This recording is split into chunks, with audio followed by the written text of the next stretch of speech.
and welcome to our daily scriptures.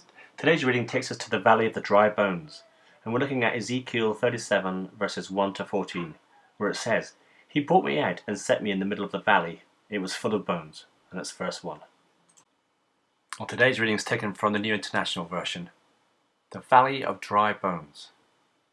The hand of the Lord was on me, and he brought me out by the Spirit of the Lord, and set me in the middle of the valley. It was full of bones. He led me to and fro among them, and I saw a great many bones on the floor of the valley, bones that were very dry. He asked me, "Son of man, can these bones live?" I said, "Sovereign Lord, you alone know." Then he said to me, "Prophesy to these bones, and say to them, Dry bones, hear the words of the Lord. This is what the Sovereign Lord says to these bones. I will make breath enter you, and you will come to life. I will attach tendons to you and make flesh come upon you and cover you with skin. I will put breath into you, and you will come to life. Then you will know that I am the Lord." So I prophesied, as I was commanded. And as I was prophesying, there was a noise, a rattling sound. The sound of bones came together, bone to bone. I looked at the tendons, and flesh appeared in them, and skin covered them, but there was no breath in them. Then he said to me, "Prophesy to the breath. Prophesy, Son of man, and say to it, This is what the Sovereign Lord says. Come, breath, from the four winds, and breathe into these slain, that they may live." So I prophesied as he commanded me, and the breath entered them, and they came to life and stood up on their feet, a vast army.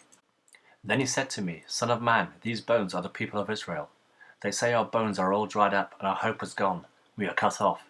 Therefore prophesy and say to them, This is what the Sovereign Lord says. My people, I am going to open your graves and bring you up from them. I will bring you back to the land of Israel, and then you, my people, will know that I am Lord.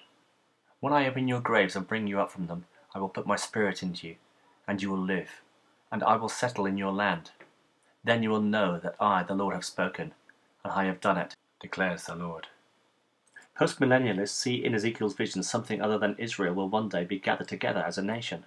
They see rather a picture of Christian church, the Israel of God being brought together bone by bone, united by the Spirit, clothed with living flesh, baptized afresh with the gifts of God, and welded together in a mighty army, empowered by the Almighty to be strong and invincible force, that will go out into the world and make a dramatic and mighty impact for God. God's promises to ancient Israel, it is believed, are fulfilled partly in the Christian church and partly in the spiritual turning of Jews to Christ. I'd like to draw our thoughts together now with just a word of prayer. Father, thank you that you can breathe life into that which men's eyes appear to be dead. Breathe on me, breath of God. Amen.